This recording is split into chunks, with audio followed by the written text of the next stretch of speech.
गोपी कौन है? गोपी का मतलब है जो प्रत्येक इंद्रियों से कृष्ण रस का पान करे।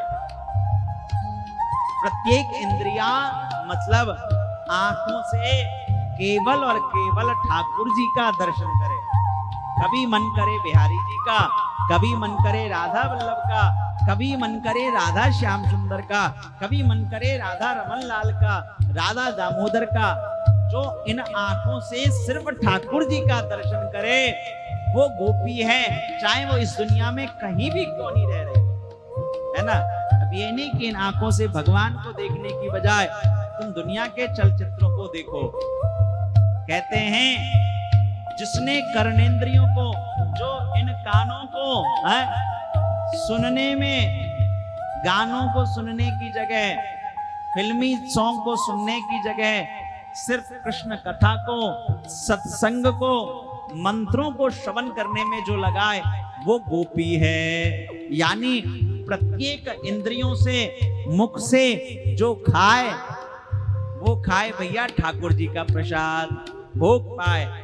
जो मुख से ठाकुर जी का भोग पाए, जो हाथों से ठाकुर जी की सेवा करे, जो अपने आंखों से ठाकुर जी को निहारे, और जो नासिका से परफ्यूम की जगह ठाकुर जी को चढ़ा हुआ इत्र सूंघे, ठाकुर जी को चढ़े हुए पुष्पों को सूंघे, वो गोपी है। अगर आप भी इस प्रकार की भक्ति रखते हैं तो आप गोपियां हैं। और गोपी कौन है? कहते हैं यहाँ श्रुति रूपा, मुनि रूपा, साधन सिद्धा, स्वयं सिद्धा, दैत्य कन्या, मत्स्य कन्या, ये सब गोपियों के स्वरूप में आई हैं। वेद का जो मंत्र है, कर्मकांड का, उपासना कांड का, महाभारत का, सभी पुराणों का जो मंत्र है ये गोपी बन करके आई हैं। कैसे? कहते हैं एक बार की बात है, जब भगवान मिथिलापुरी श्री राम भगवान गए विवाह के लिए, तो वहां जो मिथिला की कन्या थी उन सबने भगवान श्री राम को देख करके उन सबका मन जो है मोहित हो गया, और उन सबने सोचा काश हमारा भी श्री राम जी से कुछ संबंध होता। भगवान राम ने कहा देखो ये मर्यादा की लीला है, इस लीला में तो मैं सीता जी के अलावा कहीं देख भी नहीं सकता, लेकिन अगला अवतार होगा कृष्णावतार, और उस अवतार में मैं तुम सबको, तुम सबके साथ महाराज करूंगा।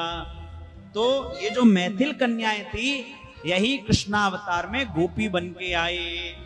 और कहते हैं कुछ दैत्य कन्याएं भगवान जब वामन रूप में बलि के यहाँ गए, तो बलि के यहाँ जितने जो उनके यहाँ जो कार्य करने वाली या जो दैत्य कन्याएं थी, जो दैत्य राजकुमारियां थी, उन सब ने जब भगवान कृष्ण का दर्शन किया, यानी वामन स्वरूप में जब दैत्य कन्याओं ने दर्शन किया भगवान का, वामन भगवान का, तो उन सबके मन में एक भाव आया, वामन भगवान कितने सुंदर हैं, कितने दिव्य हैं, काश हमारा भी इनसे कुछ संबंध होता।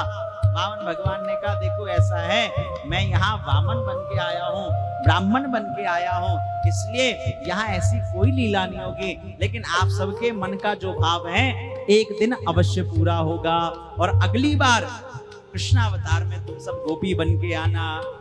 ये सारी कच्छपावतार, मत्स्यावतार में जितने अवतारों में सबने भगवान कृष्ण का, भगवान नारायण का जो भी संग पाना चाहते थे वो सब गोपी बन करके आज आए हैं।